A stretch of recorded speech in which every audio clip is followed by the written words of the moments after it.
So, the labyrinth's a piece of cake, is it? Let's see how you deal with this little slice. This is a little awkward because I watched this movie a couple of days ago. I've already scratched it off on the poster, as you might be able to see right there. And it's been a couple of days. I've been working like crazy and all kinds of other stuff. I had a premiere to go to last night. So I'm doing this a couple of days after. Hopefully I remember my chicken scratch of notes and things like that. Hopefully this is not too long, because I could literally talk about every scene in this movie, American Beauty. So a couple of disclaimers at first. These are completely unedited, so whatever I say is what I say, and I'm not going back and re-recording this unless the audio is horrible. So unedited, unfiltered. So if your kids are in the room, you probably want to move them, and you might hear my dog. Ting! Okay, it's enough. Chill. There are spoilers. Spoilers will happen, so I will put a list of movies at the bottom so you can read to see what movies I actually give spoilers for, what movies I just mentioned, and what movies I quote. So you can avoid the movies that I give spoilers for if you haven't seen them already. Okay, American Beauty. I want to start off by... there's a lot of controversy surrounding not only this film, but its lead actor, Kevin Spacey. And I want to address that before I do anything, and just say, I don't know what Kevin Spacey did or didn't do in his personal life, but as an actor, I think he's amazing. He's a fantastic actor. Now, if he did what he's being accused of doing, well, then he deserves what he's got coming. I can say that. But I personally have no idea whether he did or didn't do what he's being accused of, and that is not what I'm here to talk about today. The same thing with Michael Jackson. I love Michael Jackson's music. I can listen to it all day long. I have no idea what he did in his personal life, and if he did what they say he did, well then, I mean, I'm not going to get into that. He's passed away. So all I want to say is that I'm looking at Kevin Spacey from an actor's point of view, not from a personal point of view. If he did what he is accused of doing, he shouldn't be doing film anymore. Anyway, I'm going to move on from that topic. There is no shortage of sexual tension and commentary in this film, so sex is going to come up a lot in my analyzation of this film, in my comments, in my observations. So, like I said before, unedited completely. So if your kids are in the room and you don't want them to hear about this type of thing, you might want to have them leave the room. Okay, American Beauty. The reason why I chose this for today's view is it's number 1 in the book, a film that has won Best Picture. Okay, so American Beauty is the title, year released 1999, aspect ratio 2.39:1, running time 2 hours and 2 minutes, genre drama, rated R, of course, starring Kevin Spacey, Annette Bening, Wes Bentley, Thora Birch. There are so many people in this. Mira Sorvino, Scott Bakula. I mean, there's just so many people. I could go on the IMDb list and just like name them all. Directed by Sam Mendes. Produced by Bruce Cohen and Dan Jenkins. Written by Alan Ball. Music by Thomas Newman. Now, I've mentioned this in other videos. Sam Mendes and Thomas Newman are a great pair together. And in this film, like I said, I could literally talk about every single scene. I'm trying not to make this a 5-hour video because I really could talk about every single scene. They are great together, and this is one of the films that I love them together. American Beauty, the music and what you see, the directing is fantastically paired. And the other one that I can't get enough of, which is even better than American Beauty in my opinion, is Road to Perdition. God, that's just...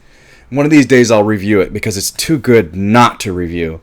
Okay, music by Thomas New. Okay, awards received. I just put down the Academy Awards.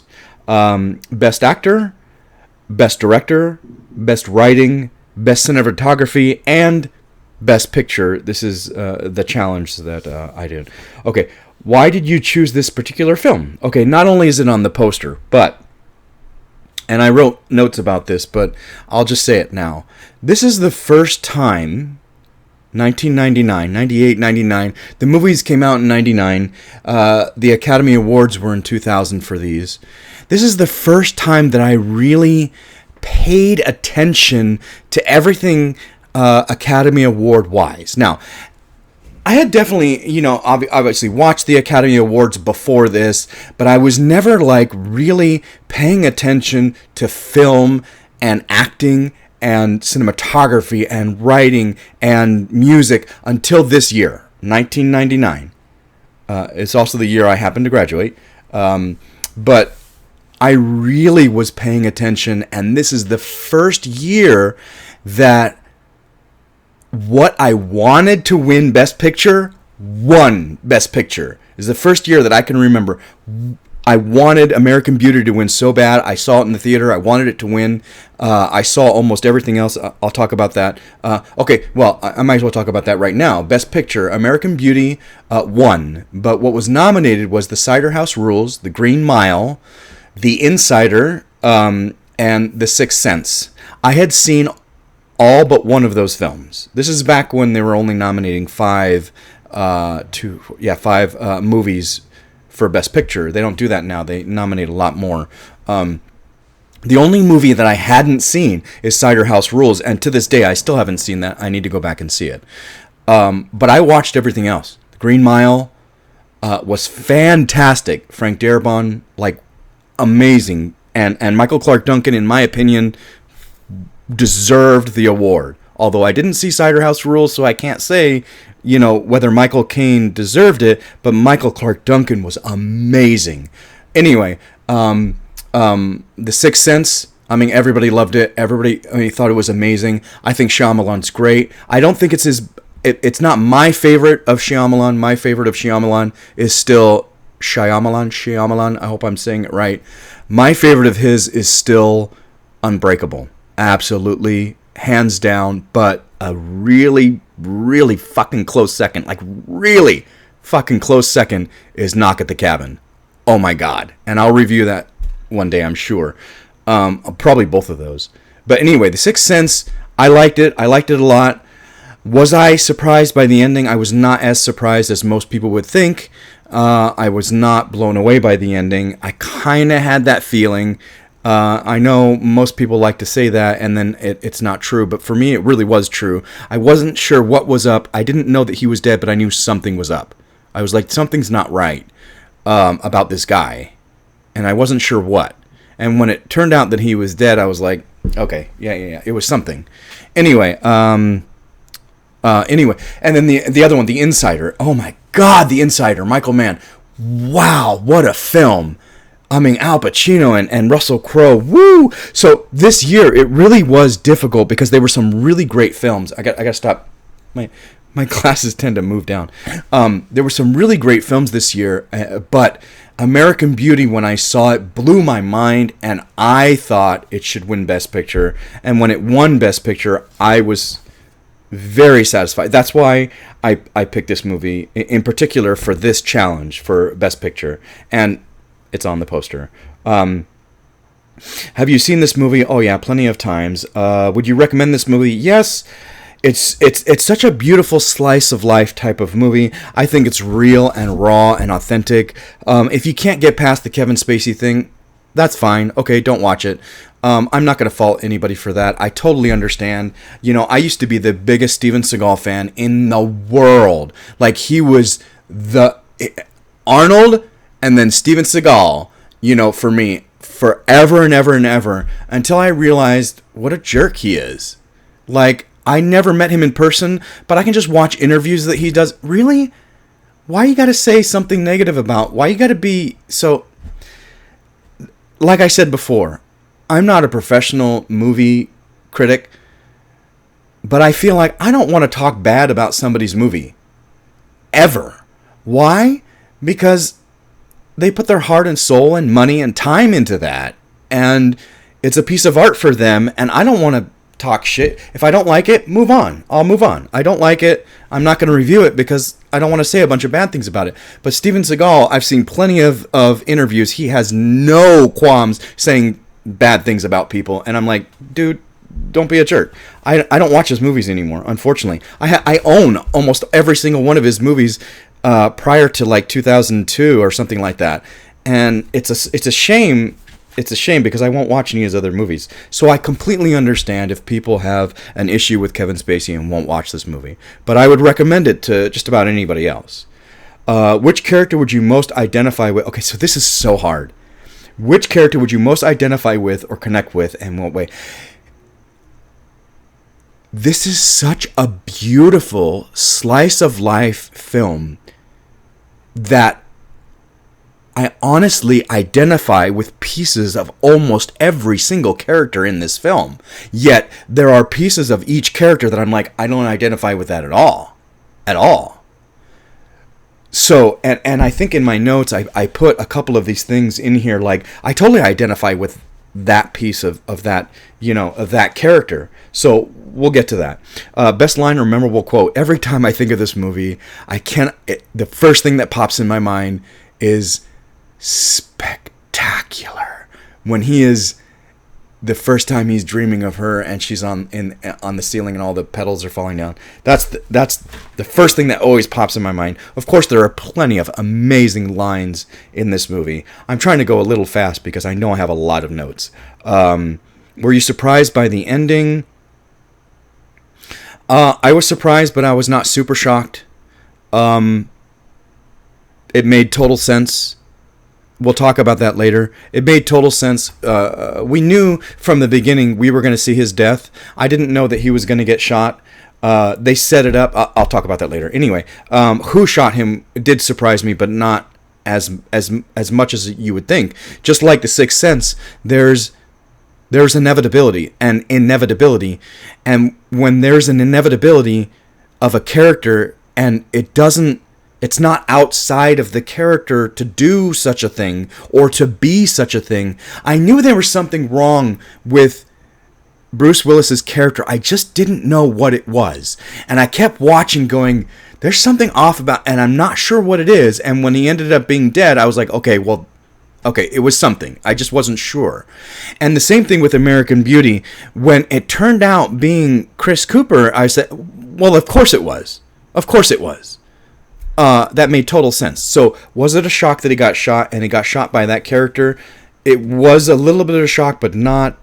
It was inevitable. It made sense. Which is the mark of great writing, honestly. It's the mark of great writing that you can anticipate, or something like that is not quite a shock. Not quite. Have you watched any of the... Okay, I kind of already talked about this. Have you watched any of the other Best Picture nominees for this year? This film, the year this film was released. Yeah, we just talked about that. I watched American Beauty, The Green Mile, The Insider, The Sixth Sense, Cider House Rules is the only one I still have not seen, but I will eventually see it. Do you feel this film deserved the award? Why or why not? Absolutely, and I already just talked about that. So, we don't need to talk about it again. Okay, so the last little thing in the book, they have the first Academy Awards ceremony was held in 1929, with the award recipients being announced months in advance. Interesting. I've been to Grauman's. I've been to Hollywood Highland. I was actually just there for a movie premiere yesterday, last night. And when you walk down from the Kodak Theater, they have all the nominees and all the winners, Best Picture winners on the columns. I'm fortunate enough to live here in LA where I get to see that kind of thing, and it's pretty awesome. So anyway, let's get into American Beauty. Let's get into my notes.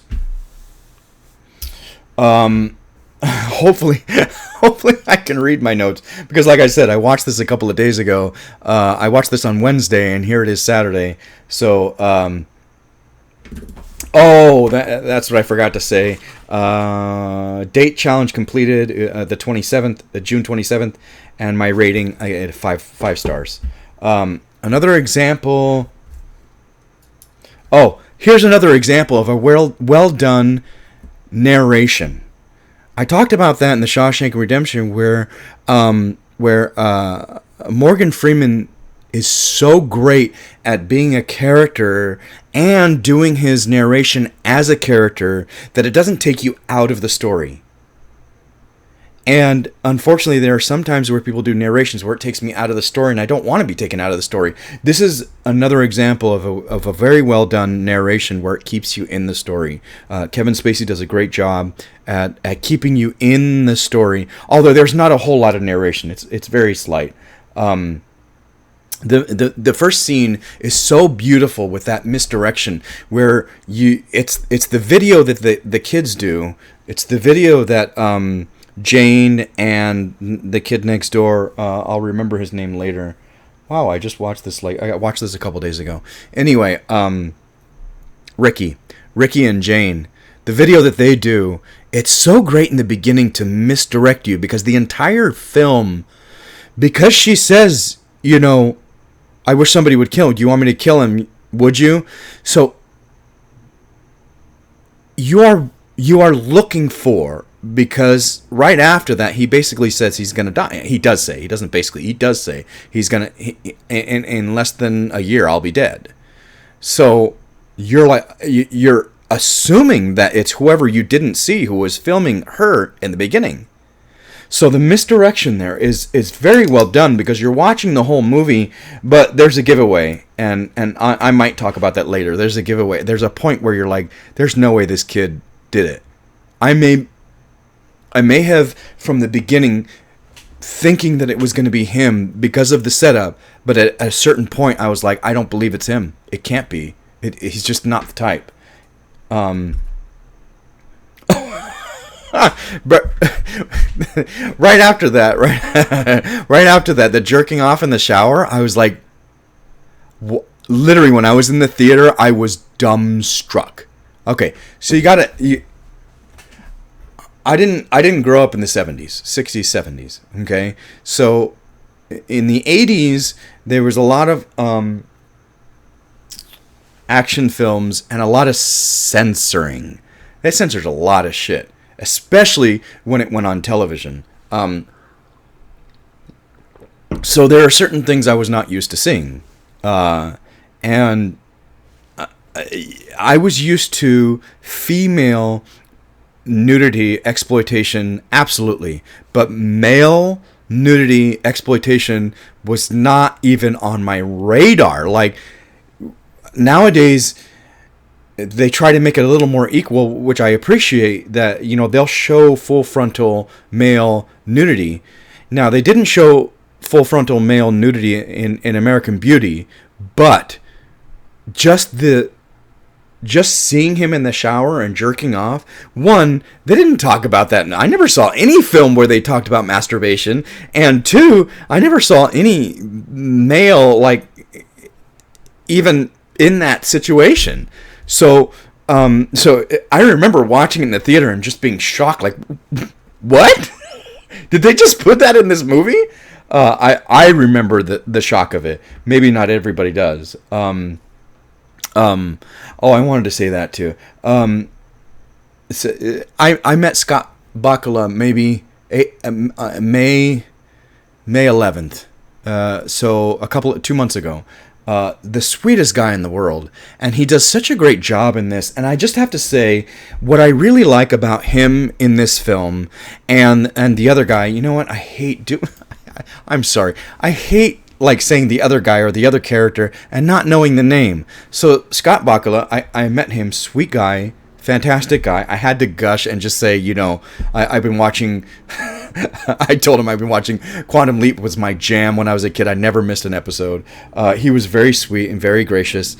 And the other guy with him, his partner in the film, his boyfriend in the film, played by Sam Robards. I wonder if he's related to. Anyway. what I like about these two characters, the next door neighbors, the gay characters, is I don't feel like Scott Bakula or Sam Robards, I don't think either one of them tried to be gay. I think they were just being kind of normal. I didn't see Scott Bakula do anything in this that I hadn't seen him do in Quantum Leap.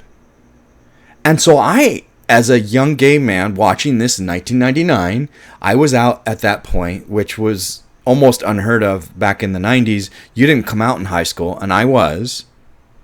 But to watch this film and to see them played so normal. Think about it. Before that, there was not a whole lot of normal homosexual representation in film. Just a normal couple next door. There wasn't. So this is another, like I said, another like milestone for this film. Like this film broke a lot of boundaries in its time, I think. At least for me. I had never seen normal... I mean, Mrs. Doubtfire, those fucking gay couples are... I mean, I love Harvey Fierstein. He's amazing. But you're making a joke out of these people. And I'd never seen gay people represented normally. And in this film... It's brilliant. I love those two guys. They did a great job, a fantastic job. And whether it was their choice or whether it was Mendez's choice to make this a very normal gay couple, I don't know. But they were great. They were great.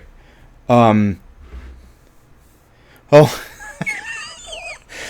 I made this note when you first see Lester at work. And he's on the phone, and he gives his phone number to the guy. The phone number is 555-0199. And he says it like that. And for some reason, I can hear that in my head. The way he said, 555-0199. And he, you know, the way he does it, I don't know why, but it sticks in my brain. And there are two other movies that use that same phone number, 555-0199 or 0199. The one of the other ones is Little Boy Blue with, I believe it's like 96, 98 with Ryan Felipe and Fred Savage. And it's just a fantastic movie. I believe it's an independent, but they use that number in that movie. And there's another movie, and I can't remember what it is. But the thing is, whenever I watch that third movie, I always remember, oh yeah, that's the same phone number from American Beauty and Little Boy Blue. One of these days, I'll remember what that third film is. When I watch that third film, there are three films that use that same phone number. When I watch that third film, it's easy for me to think about the other two. But it's not easy for me to come up with the third one when I watch American Beauty or Little Boy Blue. Anyway, that first dinner scene at home, I love the slow, real slow, moving forward, letting them taking their time. It takes a long time for him to do a cut and then go to Lester. I don't want to say this is anything like Hitchcock, but one of the only other times that I've seen something really brilliant where it almost looks like the camera is just watching and just moving along with it and no cuts. The Birds. I was blown away because I didn't see the birds. I mean, I remember my mom watching the birds, like just seeing all the birds like going after the people and never really watching the movie. I never really watched the movie until I was in my late 20s, maybe early 30s. And I was blown away by the acting in that film is brilliant. And that one scene where the guy comes and meets the family and literally Hitchcock is just sitting there and it's all one shot. And he just moves. And then people come in and out of frame and then he moves again and people come in and out of frame. It's just amazing. And this slow pan forward and just letting the dinner happen is another example of I love it when you just let them be. Don't do anything fancy, don't do anything crazy, because I want to feel like this is just a slice of life, like I've said before. I want to feel like I'm just getting to know these characters, and this first dinner scene, I just want to feel like I'm a fly on the wall just watching. And that's the best way to do it, is just a slow, don't do a bunch of fancy cuts, just watch them. And I love that with the first that first dinner scene. I noticed, like, right after that, I'm gonna get some ice cream. He goes in the kitchen and he talks to Lester talks to his daughter Jane.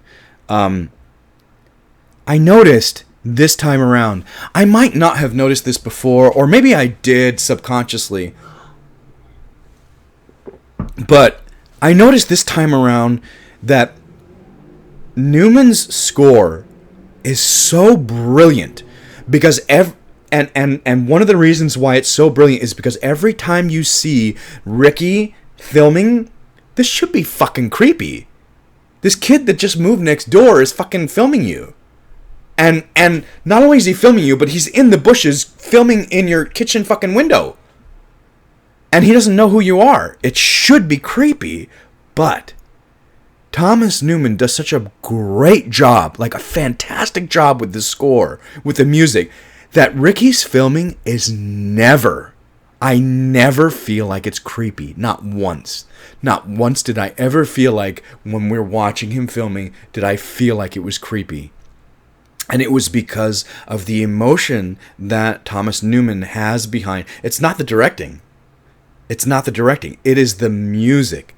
It's the emotion behind the music that makes that filming never ever seem creepy. There's something different behind this. I don't know what it is. When you don't know what it is, but it's not like a creepy, like, peeping Tom type of person, which they accuse him of later on. I love that. I think it's fantastic.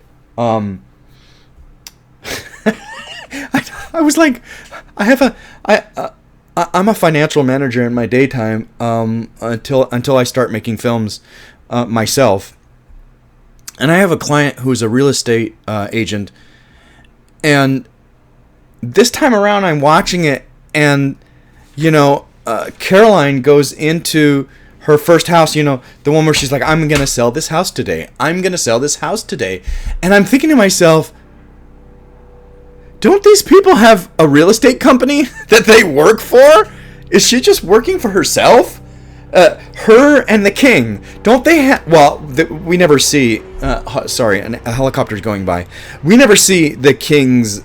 his process, Buddy Kane. We never see how his process is. But we see Caroline cleaning this fucking house. I mean, scrubbing and vacuuming. And I'm like, the real estate company would do that for you. Why are you doing it?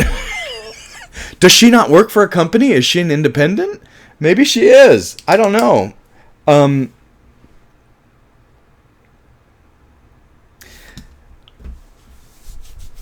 So when she goes through that whole beginning montage, and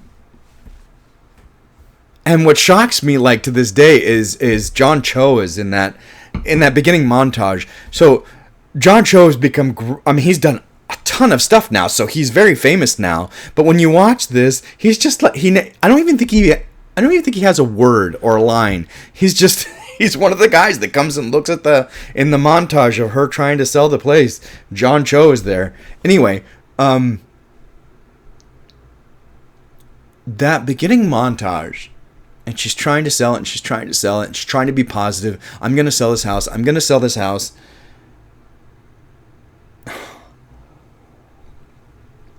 When she doesn't, I remember being in the theater, and that reaction that she has was so powerful. You got to give it up to Annette Bening. Wow. When she slaps her, you baby, you weak, and she's slapping herself, and she's stop it, and she's crying, and I was I was literally couldn't breathe. Like, what the fuck? She captures so many emotions that I felt myself, that I myself have felt. And she portrayed it so wonderful. And I'm watching something that has happened in my real life. I may not have slapped myself like she did, but I have done similar things because I felt like such a failure, that I'm watching this happen and feeling like I've been there. And it's so real how she does it. And I remember being in the theater and so pissed off because people were laughing. What the fuck are you laughing at? Can you not get how devastated she is and how disgusting she feels about herself? Can you not get that she is so distraught and feels like such a failure? She's literally slapping herself to stop her from feeling that way, but she feels that way. And to me, in the theater, when people were just laughing at it and thought it was funny or whatever they, maybe, I don't know what it was, but I literally, like almost the whole theater was laughing. And I'm like, what the fuck are you laughing at? I was literally like, could not breathe and was shocked and was like, wow. Not only was the performance amazing, but I felt like I had been there. Like, I feel exactly what she feels, and everybody else was fucking laughing. And I couldn't... Really? What the fuck are you laughing at? It drove me nuts. It really did drive me nuts when I watched this in the theater.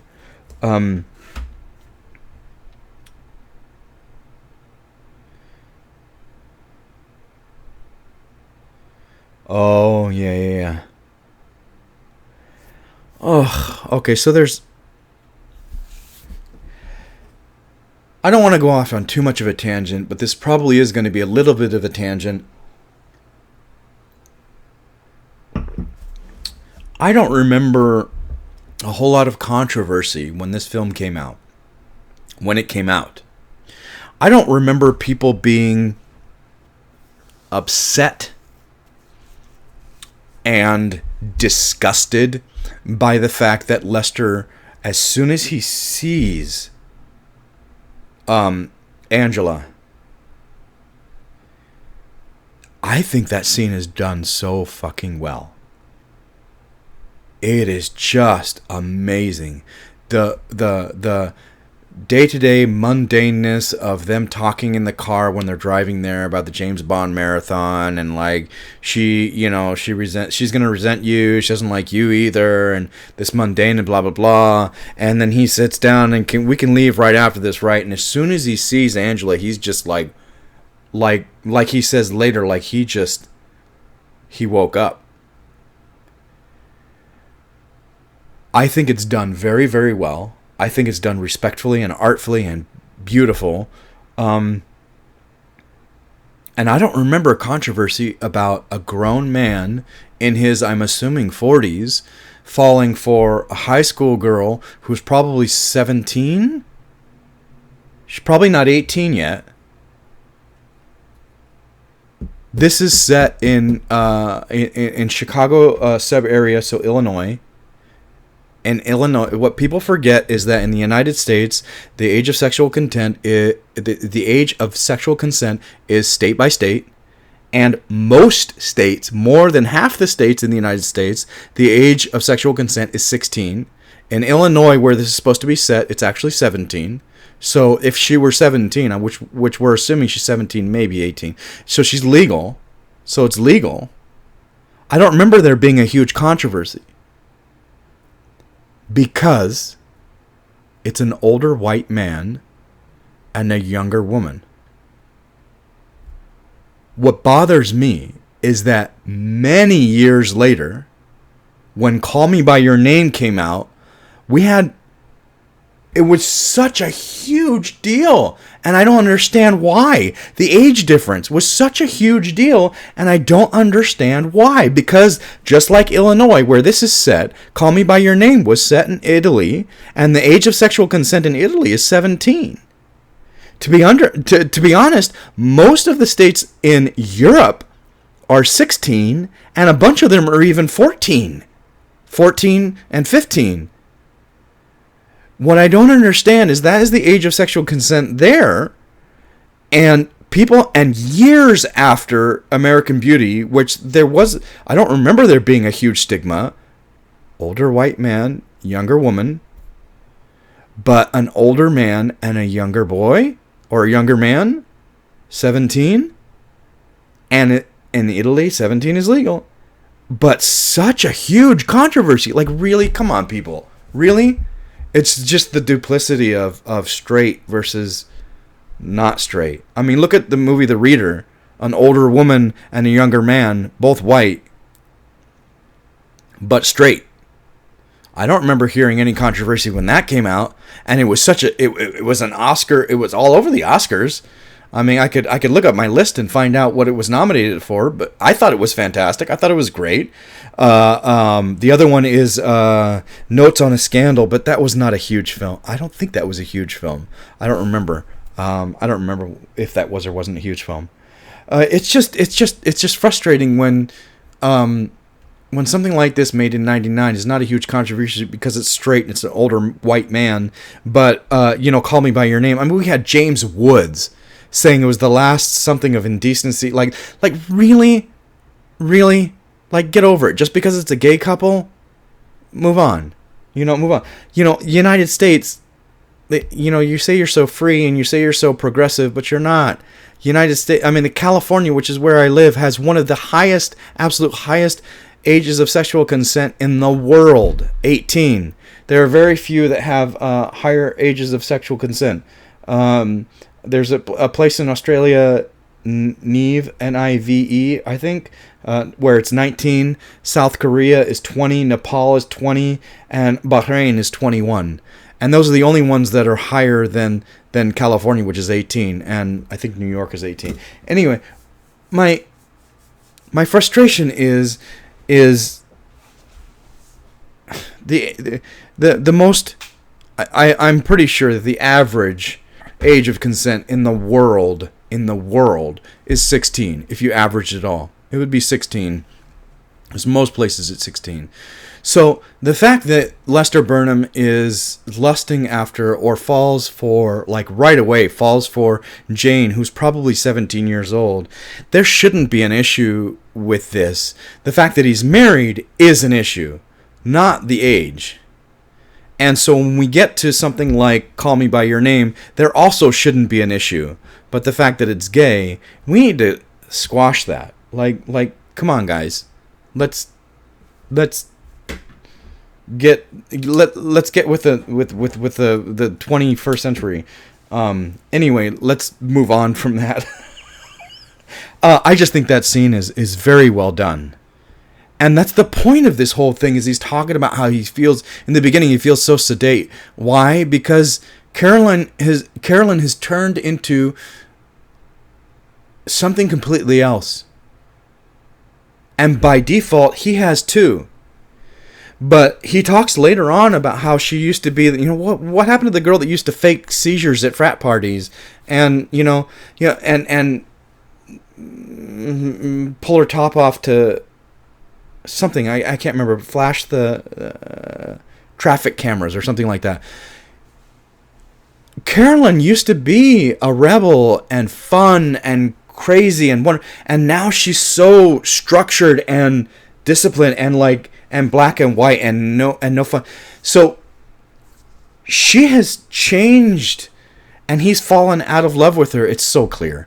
And he's fallen out of love with her, and by default, he's kind of suppressed and sedate. And this wakes him up. And it's a beautiful turning point for the character. Get past the fact that it's a 40-year-old man and a 17-year-old girl. Like, who cares? Move on. And later on, right after that scene, this feeds into the same thing. Right after that scene, Jane is talking to, or excuse me, I forgot her name. Angela. Yeah. Mina Savari's character, Angela. So right after that, he after the performance or whatnot, the halftime show, And he meets them, and you want to go out for pizza? Oh, you have your own car. Fine, fine, fine. And then they're in the car laughing. Angela and Jane are laughing. And Angela tells Jane, or excuse me, Jane says, I'm sorry about my dad. And Angela says, don't worry about it. I'm used to it. Why? She says, it started when I was 12. Again, I don't remember a huge controversy over this. But she literally says, and there's no problem, it started when I was 12. I would go to Red Lobster and guys would look at me. Adults. She's not just talking about kids. She's talking about adults. And again, it's that whole thing with call me by your name. Just think, if I don't remember there being a controversy over Angela saying that in American Beauty, which was made in 1999, but just think if Timothée Chalamet's character would have said that same exact line. If he would have said the same exact line, it started when I was 12, every Thursday, Red Lobster, and the guys would look at me, and I knew they were what they were thinking, just like I knew that the guys at school thought about me when they jerked off. That's what she said. Look it up, watch the movie, that's what she said. If Timothée Chalamet would have said that and Call Me By Your Name, there would have been a huge uproar. Huge. How can you... This is disgusting. How can you have this person say that? 12 years old. Why, how can you look at him? Boy, come on, people. Come on. Let's get over this whole ridiculousness. I've talked about this long enough. Okay, Allison Janney. I almost didn't realize it was Allison Janney the first couple of times I watched it. Maybe I just didn't know Allison Janney well enough. Maybe that's what it was. I don't know. But knowing Allison Janney now, just watching that performance, it's so easy to dismiss her and just be like, oh, she's in the background. Because her character is. Her character is so mistreated and misforgotten and just... She does it so well that her character is almost forgettable in this film, like her character is in that relationship. She's amazing in this. I saw her live here in LA one time. She did 9 to 5. She's amazing. I loved her in this film, and such a subtle performance and just brilliant. I do not take her for granted in this film, and neither should you. If you don't remember Allison Janney in this, watch it again. She's amazing. If you don't remember Allison Janney in this movie, you should watch it again. Oh, that's another line I think of often. Not when I think of this movie, but when I think of where this country is headed and a lot of the turmoil that this country has been in, the first thing I think of is Chris Cooper's "This country's going straight to hell." What's going on in the world, Dad? This country's going straight to hell. That's one of the great lines and Chris Cooper is fantastic in this movie. I took notice of him when he did that movie with Jake Gyllenhaal. Oh my God, October Sky. When I saw October Sky in the theater, and Jake Gyllenhaal, from then on, Jake Gyllenhaal had been in my mind. I didn't realize he was in City Slickers. I mean, it took years later where I rewatched City Slickers and went, oh my God, that's Jake Gyllenhaal. But when I saw October Sky in the theater, that's it. I started watching. I mean, okay, maybe I shouldn't embarrass myself, but I had a crush on him back then. I thought he was super hot, and so I paid attention to him, and he was a good actor, and I was like, oh, here's this guy. But also, Chris Cooper in that film was amazing in October Sky, and so I took notice of Chris Cooper, and when he was in this, I was like, Chris Cooper, I love him. He's great.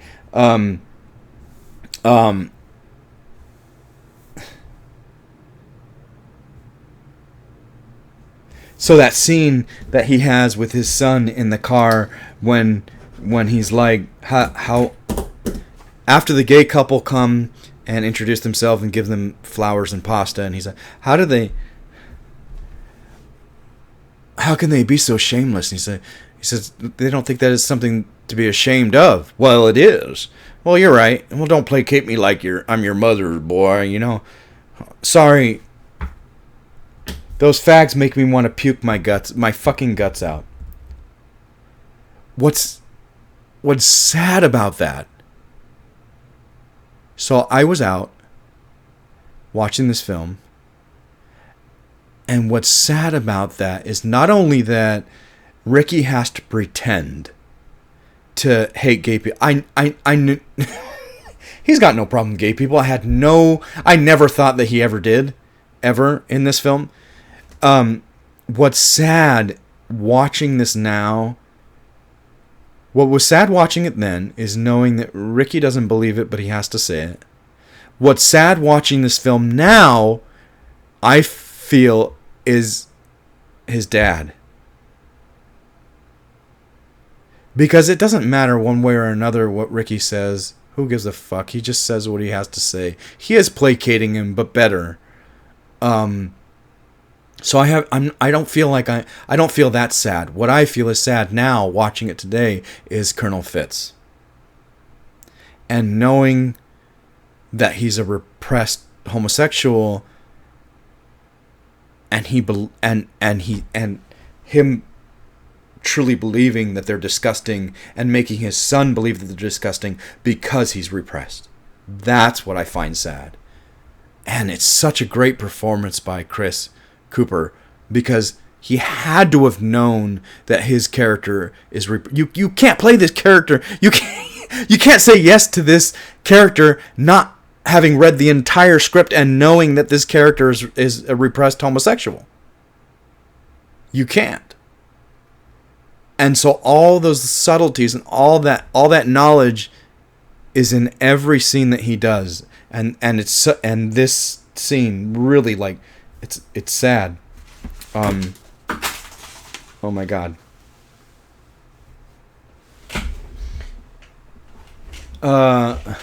This goes into something I was saying earlier. You know, the sexual power dichotomy when Angela says that she, you know, gave the photographer a blowjob. It's a hand job or a blowjob? I don't remember. But it's sad that she treats it normal, and you know, they call her a slut for it, but she's like, this is how the world is.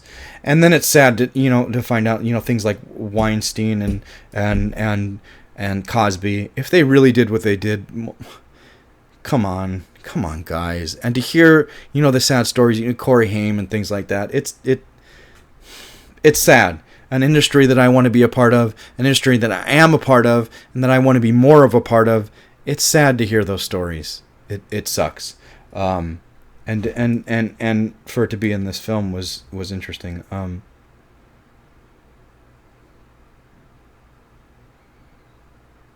Oh, my drinking pet peeve. I've talked about that before. How many people drink straight alcohol? Aside from scotch or brandy. Scotch or brandy are the two ones that I get that you would drink straight or on the rocks or something like that. I totally understand that.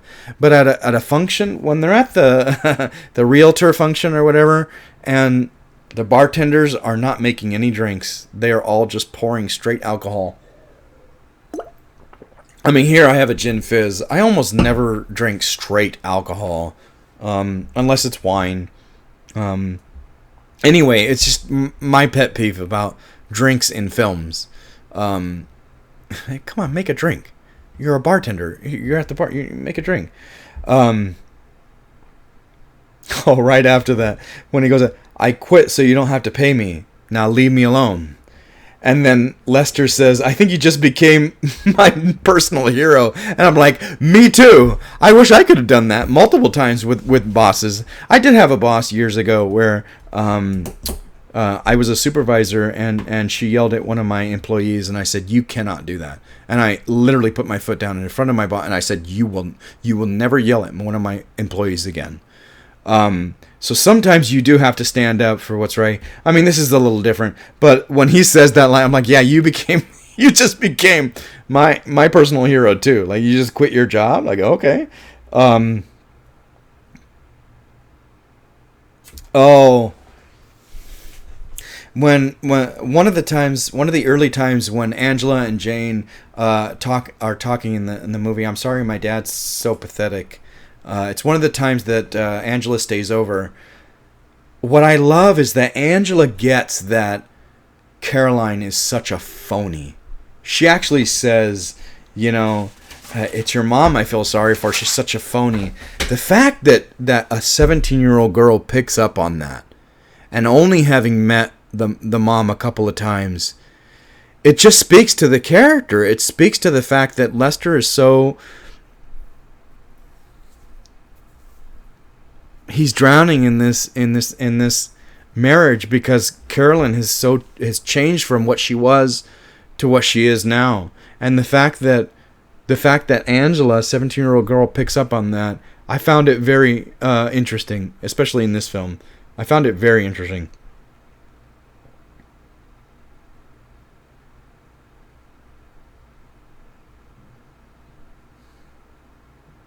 I love when Ricky films. Okay, yeah.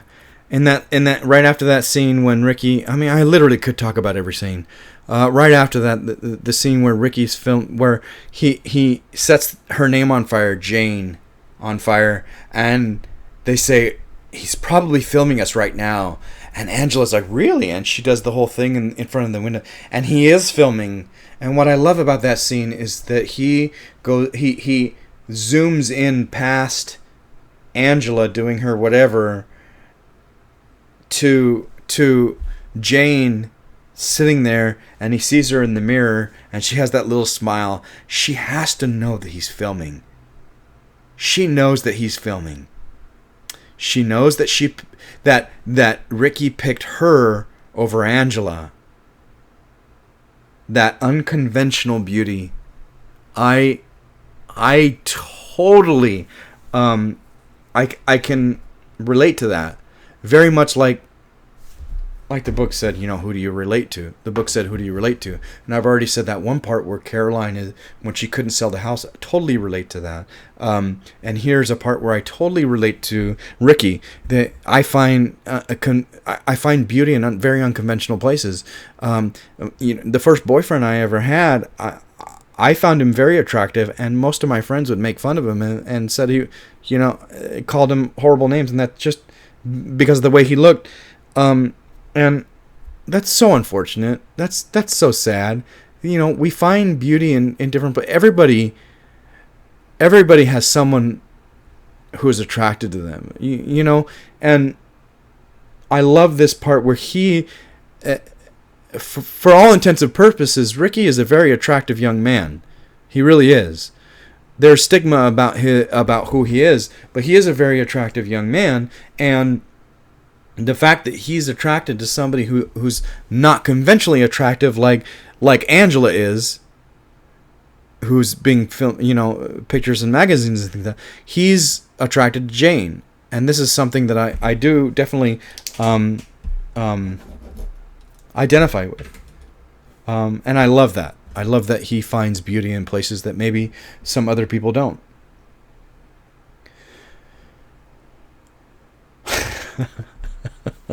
The part with Lester and naked in the garage, I'm gonna try to move quick because I do have a lot of notes. So Lester naked in the garage, working out. It's so typical middle-aged, frustration. Right now, I'm like, I used to be 13% BFP, body fat percentage, a bodybuilder. I used to look absolutely fantastic back in 2005. And then I got together with an ex of mine, got married, and then he decided he didn't want to be married, and we got divorced. And through all of that, I have put on way too much weight. Then I had a sports injury, messed up my knee. And so I am not in the shape that I used to be in, that I remember being in, and I'm 42 years old, so probably close to the same age as Lester, and feeling that same. When he says later, I want to look good naked, I can totally identify with that. Absolutely, 100%. When he takes off his clothes and he looks at himself in the mirror, I totally identify with that. I I love these little slice of life moments in this film. That's what makes this film so amazing, because it's so relatable and so just amazing. I love the part where he's jerking off in bed next to Karen. Again, I'm like, okay, twice in one film. I've never seen this in a film, and here it is twice in one film. He's jerking off again, and she gets up. This is not a marriage, you know. Come on, baby, I'm ready. So you think you're the only one who's sexually frustrated here? Well, come on, baby, I'm ready. You know, that whole scene is so well done, and the shift in the husband-wife, the shift in the man-woman roles, where she's the one making the money, he's the one supporting at home. You know, it's so well done. This movie is just, it deserved Best Picture. It deserved Best Picture. I'm sorry. I don't care if you hate it, love it. My opinion is it deserved Best Picture, and I still, to this day, think it deserved Best Picture. I just love that part. It's just amazing. Cooper again. Oh, what is this? The fucking gay pride parade. He does such a great job, because when he says that line, what is this? The fucking gay pride parade, and he's washing his car. When he says that line, it always reminds me of my dad. My dad was not like I just had this conversation with somebody. My dad was not like an out and out racist, where he would use the N-word or anything like that. But he definitely made fun of everybody. He made fun of so many people, fat people and gay people and you know, everything, and Asian people and blah blah. He definitely made jokes at everybody's expense, and this line always just rings like my dad. And I just like, it's sad and it's true at the same time, and it always gets me every time Cooper says it. He's so great in this. He really committed to this character, because I have a funny feeling Chris Cooper doesn't believe the way this character believes. And I've said before that the mark of a great actor is believing you are who you are portraying. And I think Chris Cooper absolutely took to heart this character that he's betraying, this repressed homosexual who really hates gay people, and he does it 100%, and I believe him throughout the whole thing. He does such a great job. Side note, so Lester, when he goes to right after that, when he goes to Ricky's room to buy more pot, and he says, "You like Pink Floyd?" He's like, "I like a lot of music. Man, I haven't listened to this album in years." You know, you can't really see the album back or front. And I'm as a huge Pink Floyd fan, I have all of their music, almost all of their music. Maybe there's some of the singles that they did in the beginning with Syd Barrett I probably don't have, but I do have the albums from when Syd Barrett was with them. I wonder what album it is, because and this is getting too in depth. I know, this is ridiculous. I get it. This is ridiculous. Sam Mendes didn't give a fuck. Whoever wrote it, Alan Ball, probably didn't give a fuck. It was probably just, it literally, he probably was just holding Dark Side of the Moon. But to be 100% honest, when you think about Ricky and Ricky's character, he is so unconventional, it wouldn't have been Dark Sides of the Moon. Not Ricky. Ricky wouldn't have had Dark Side of the Moon. He also wouldn't have had The Wall. He would have had something unconventional, like he finds beauty in unconventional places, which means he would have found enjoyment out of an unconventional album. So Metal, which is my favorite album, Metal, Adam Hart Mother, Obscured by Clouds, something different. It would not have been Dark Side of the Moon or The Wall. And I know that's being ridiculous, because who gives a fuck? I mean, as far as the movie's concerned, who cares? But I care, because I love Pink Floyd. Oh, when he quits. When Lester quits, I cheer. Fuck it, man. He played by the rules for so long, in his marriage, in his life, at work, And where's it got him? In a marriage that sucks, with a woman who is completely changed, a kid that doesn't like him. He's so not happy with life that he's also just a piece of shit. He really is. He is a piece of shit. But it's because he's so unhappy with life that he's become this person. And in his work, it probably affects his work. I don't doubt it. But for him to quit the way he did and like fucking blackmail them and just get what he can, playing by the rules got him nowhere. Fuck it. Let's just go the completely opposite route. I've got nothing to lose. And I cheer when he fucking wins. When he gets that money.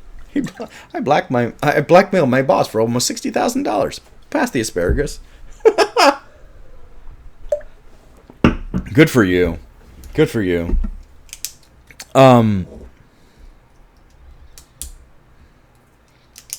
Filming the dead bird, finding, yeah.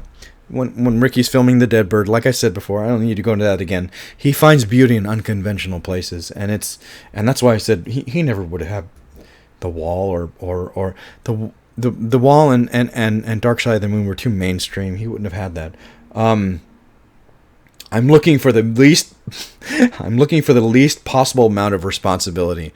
I love that line when he's just like he wants to work at the fast food. That and the interview with the fast food guy is just hilarious. I find it unfair that you're presumed that I would be unwilling to learn or something like that. Oh my God, it's just hilarious how he uses his education and his age and his know-how to get that job, which is like just the least amount of I just want to do fast food. Why? Because I just want some income and I want to do something. I don't want to sit at home and just do nothing. Oh God. Okay. I've been cheated on plenty of times. By my first boyfriend. The night we decided to be monogamous, we decided to be boyfriends. And from then on, over the years, I've been cheated on so many times that I cannot find sympathy for Caroline. After she fucking cheats, I'm done. I don't care what she says. I don't care what she does. I don't care how convincing Annette Bening is in her character. I find zero sympathy from her. From then on, I'm more or less done with her, and that's just me. I'm sure there are plenty of people in this world who watch this movie who still identify with her when she's like, "I refuse to be a victim." I cannot identify. Once she cheats and she lies and she cheats, that's it. I am done with her character. I could care less about her from that point on. The only time I feel a hint of sympathy for her is when and it's just because Annette Bening is so amazing. It's at the end after Lester's dead and she cries and she grabs the clothes, and that's the only time I feel anything for her from then on. I don't give a shit about her.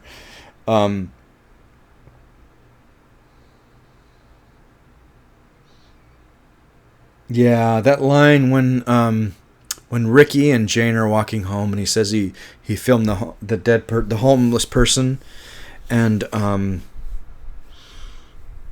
why would you film that? Because it's beautiful. If you look at her, you can almost see God looking back or something like that. Sums up the entire movie. I love that line. Alan Ball, you're amazing. That's such a great fucking line, and it literally sums up the entire movie. And that is when I know there's absolutely no fucking possibility that Ricky kills Lester. It's not possible. We get that misdirection in the beginning with that film, but that line, when he says that line, it's in my mind, it is impossible that he is the one that kills Lester. Impossible. There's no way that character would do that. And then right after that, when he shows her, I don't care about the Nazi plate, like whatever. What I care about is the the bag, the video of the bag in the wind, the shopping bag. So, like I said before, I'm almost always watching something, and a lot of times I'm sitting at work and I've got something in my ear and I'm doing work, and it's not even on the screen. I've got other things. I've got my email up over here. I've got QuickBooks up over here, and I'm doing all kinds of stuff. And it's just in the background, and I'm just listening to it because it's something I've watched 100 times. It could be anything. There are certain movies that no matter what happens, I have to stop and watch. It is such a beautiful scene. Road to Perdition has one. There are plenty of movies that have one. And American Beauty, this scene with the bag is another one. I cannot not watch it. I cannot not watch it. And if it pops up and I'm listening to it and doing something else, I literally have to stop everything else and just watch it. It's so beautiful. One of those perfect scenes. God, I mean, Alan Ball, thank you. Thank you for the writing. And, Sam Mendes, thank you for the direction and what you show us and the emotion. Thank you so much, Wes Bentley, for that delivery of that line. And thank you so much, Thomas Newman, for that fucking score. Like, that scene blows my mind with the bag. That scene blows my every time. And even when I watched it a couple days ago, every time it blows my mind. Every time. Wow. And then try to, just thinking about it, it's just wow. And then after that, the second scene at the dinner, like I said, I blackmailed my boss for $60,000. Past the asparagus. That whole scene is so... If you love that scene and you have not seen The Ref, R-E-F, The Ref, with Spacey, oh my God, Dennis Leary, and who's the... Is it Davis, something Davis. God, I'm so sorry. I can't remember your name off the top of my head. Davis. I know it's Davis. Hold on. Judy Davis. Oh my God.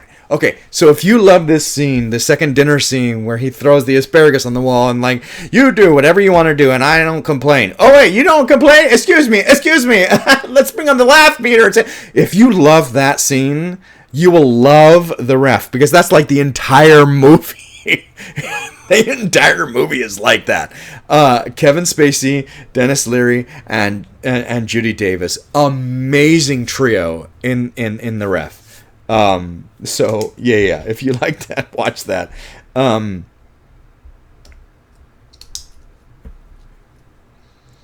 I found a mistake. Oh my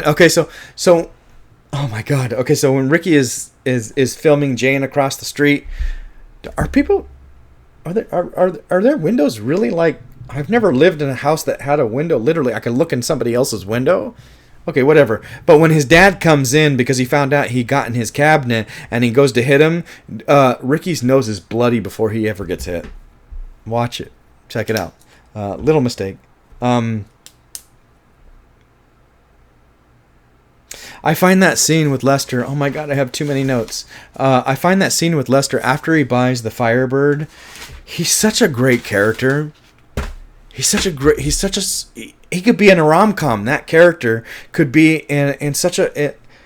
Once he buys that, and the shift in his character is so different from the beginning of the film, and that character is such a sweetheart and so cool and so awesome, you could fall in love with him like in an instant. He's so cool and free and awesome, and like, oh, that little scene when Carolyn comes home is like, that Firebird in the garage or in the driveway. He's his character is completely changed, and it's great. The when you see the second time that opening, so the opening scene starts with that filming of Jane and talking about her dad doing psychological damage, and then you see the full scene later on.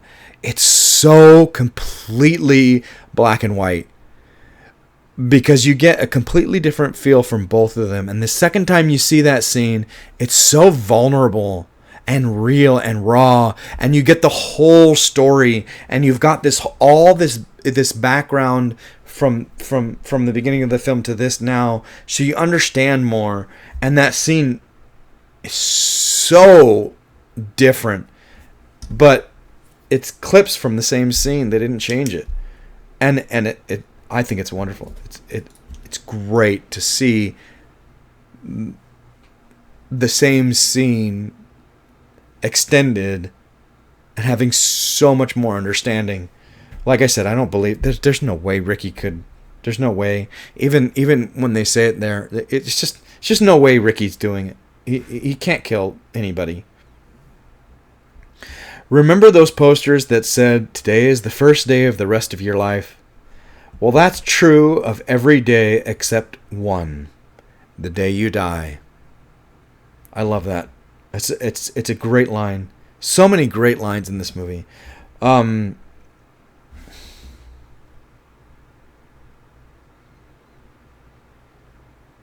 I don't care about that. Let's move on. You're so busted. I love it when you're so busted.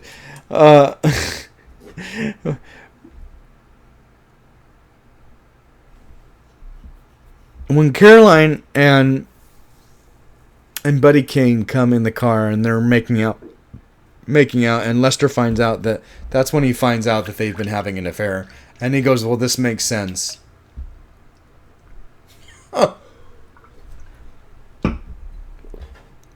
Lester Burnham, you are a much bigger man than I. You are a much bigger and much better man than I. I could not have reacted that way. I actually did not react that way anytime I was cheated on. So, wow, for him to be able to react that way, he had to have such a great sense of self and acceptance, which he didn't have in the beginning of the film. Like I said, his character completely changed.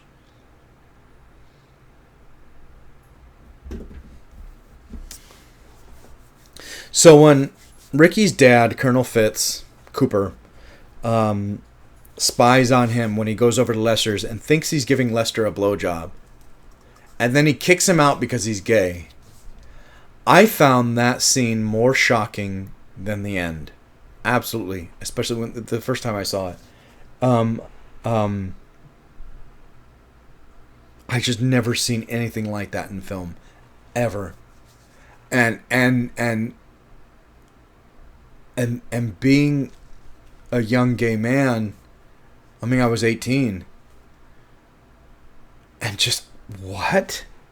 It was such a devastating scene, and like I said, Chris Cooper really dedicated to believing in he was this character. He does such a great job, and this scene is a testament to it because it was so shocking, and you can see the struggle of there's something more there that we don't know yet. There's something there that we don't know yet, because he's heartbroken that he's throwing his son out, but he's throwing his son out because he does such a great job where he's almost breaking down, but hates him and doesn't hate. There's something more there, and we don't know yet. We don't know yet. But there is something more there, and we know that there's something more there. It's a brilliant performance. And then through progression after that, in the rain, and he comes and he talks to Lester, and your wife was with another man, you don't care? No. And then he kisses him. It made sense, 100%. Just like I said, the end makes sense. because of how suppressed he is, and because he has this facade of being this colonel and a straight and a homophobe, because he has this facade, it makes sense that he kills Lester. Absolutely. I was shocked a little bit, but not 100%, because it makes sense. And this scene was so shocking when he kisses him, but it also made sense. That's why he's so homophobic. That's why there's something in that scene when he kicks his son out. I don't ever want to see you. He's also struggling with kicking his son out, because there's something more there that we don't know, and then we get that. We finally find out when he kisses Lester. That's why, because he's repressed. He's a repressed homosexual himself. And so all these little pieces, that character is so well written. Alan Ball, God, fuck. Like, wow. That character is so well written and so well acted. That, it just, wow. You know, wow. If you're not gay, maybe you can't quite understand. You probably can't. You can't understand having to hide who you are. If you're gay and you were born post 2000, you also probably don't really understand how it was growing up in the 80s and being gay. Going through the 80s and going through the 90s. And so this character in 99, to have this character in film, to have that repression, because if it's 1999 and he's a 35, 40-year-old man and he was in the military, just think about the time he was in the military. Just think about his life. You know, in a lot of ways we've come a long way. In a lot of ways we haven't. But this character at the time, watching it on the screen in the theater, 1999, blew my mind. And Chris Cooper, thank you, because he did it 1,000% justice. 1,000% justice. An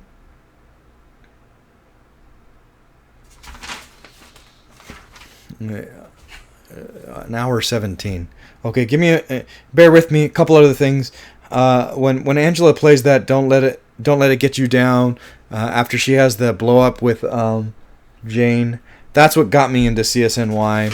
Love Crosby, Stills, Nash and Young. I know that is not the version that was in there, but that song, I went to go look for it, found out my mom had it on an album, Four-Way Street, and I fell in love with Crosby, Stills, Nash and Young. They were the first concert I ever went and saw. The fact that Lester doesn't have sex with Angela, he has the opportunity and he doesn't, speaks volumes of his character. Volumes of Lester Burnham. I'm not talking about Kevin Spacey. Fuck Kevin Spacey. Anybody could have played that. Maybe, maybe not. He won Best Academy Award. Okay, whatever. What I'm talking about is Lester Burnham, the character. Speaks volumes of this character who, the one thing that woke him up out of his sedation was this woman, and this girl, and this young girl, and he has the opportunity to have sex with her and doesn't. It speaks volumes of his character, and just makes me love his character even more.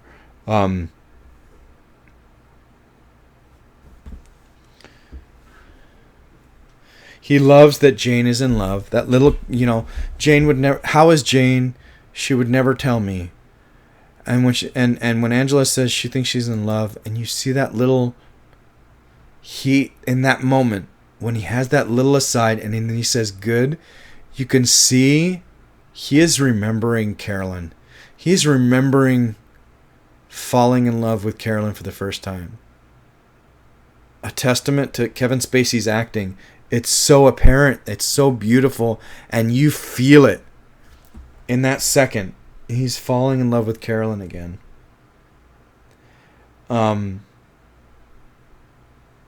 And then when he does get shot, we don't know who it is yet, and then Ricky comes down the stairs, we know it's not him, and then he looks into Lester's eye. Whoa. He sees it. Because the moment before he gets shot, Lester is looking at the family photo and he's remembering, he's thinking about, like his monologue says, he's thinking about Carolyn, he's thinking about Jane, he's thinking about how happy he is, and how happy, the things he's been fortunate to have in his life. And Ricky sees that in his eye. Even though he's dead, Ricky sees that in his eyes. Wow. Such a great job. Everybody. Writing, directing, acting. Such a beautiful part of the film when Ricky sees that.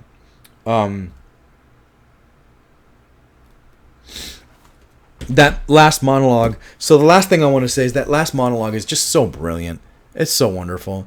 I love his delivery of it. I love the scenes in between. It's done very well in film. I love that last monologue so much that I used it as a audition. I memorized it and used it as an audition when I played when I was auditioning for It's a Wonderful Life. I got George Bailey and I played George Bailey because of that monologue. Such a great monologue. Anyway, like I said, is an hour 20. I could literally talk about every scene. I'm sure I could have written more notes. I could have expanded on a lot of stuff that I said. But American Beauty is such a wonderful film, and I get that people have problem with it, and it is what it is. So American Beauty, I love it. 5 out of 5 stars, absolutely for me. First movie, like I said, I remember wanting to win Best Picture, and it did. So that's American Beauty, and sorry this was a day or two late. The next one will be coming sooner than a week. Okay, see you next time.